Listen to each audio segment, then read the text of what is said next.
Welcome back to Great Day Washington. Feng Shui is an ancient Chinese practice that teaches us how to achieve harmony in our environment. And one way to easily do that is with houseplants. So to help us with that today is Clara Leung, third generation old Chinese Feng Shui expert and owner of the Facebook Marketplace online shop Clara's Greenhouse. We are also joined by Clara's interpreter, Audrey Bastian. Clara, thank you so much for being here. I'm happy to be back again. We are excited because we all need some positive energy in our life. So let's start with the plants you brought. What do we have here? So this one over here is a snake plant. And this one here is the Enjoy Pathos. Obviously, that's a happy plant. Yes, I get the joy on that. What is a snake plant? What does that bring to our home? So the snake plant is good for protecting you and from protecting your home from negative energy. Okay, and the joy plant bringing happiness? Yes, and joy obviously is related to the name, so it'll represent love and relationships and happiness and joy, yeah. Okay, so the snake plant is in this beautiful holder. How important is it to display them like this? I mean, it's beautiful.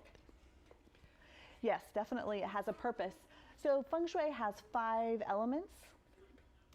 They are fire, water, earth, wood, and metal. So you can see that you have all those different elements here.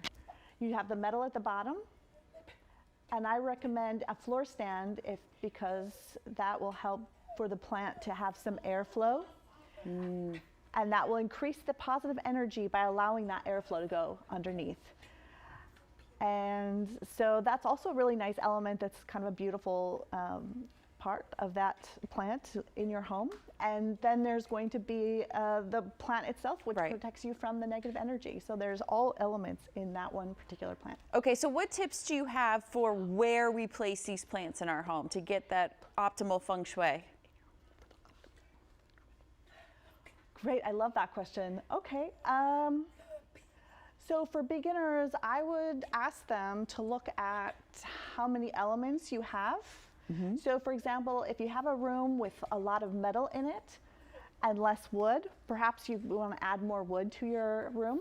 If you're feeling that the airflow is not there, maybe you want to add some stands. As you notice, this one as well has a stand, so it gives it airflow.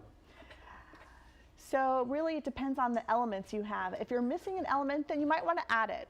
Gotcha. And just remember the 5 elements. There's air, fire, water, metal, and water. So make sure you have a balance of that. Is it okay to hang houseplants from the ceiling? Yeah, I want to be clear because there are 2 different versions of Feng Shui and different perspectives. So there's a Western Feng Shui and an old Chinese Feng Shui, and I've adopted the old Chinese Feng Shui. And for that recommendation, they do not recommend putting plants directly from the ceiling or hanging them from the ceiling because it kind of shows that there might be an unfortunate event that might be happening in your home. So that's something we want to avoid. So here's something that I brought instead where you can put it on the wall and stick something in there so you can bring the plant higher up.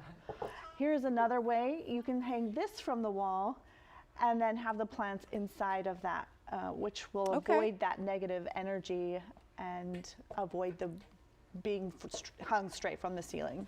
Such great ideas, and I know you have a Facebook Marketplace where you give tips, you sell plants, right? So you can give more information for people. Yeah, and I provide clients with some Feng Shui consultations that I can help them in their home to help them improve their Feng Shui as well. Thank you very much for being here. Such great information as always. So be sure to check out Clara on Facebook Marketplace to get more advice, buy plants, homemade soil, and to help balance your home's feng shui. We all need that positive energy in our home. How about a money plant? That sounds good.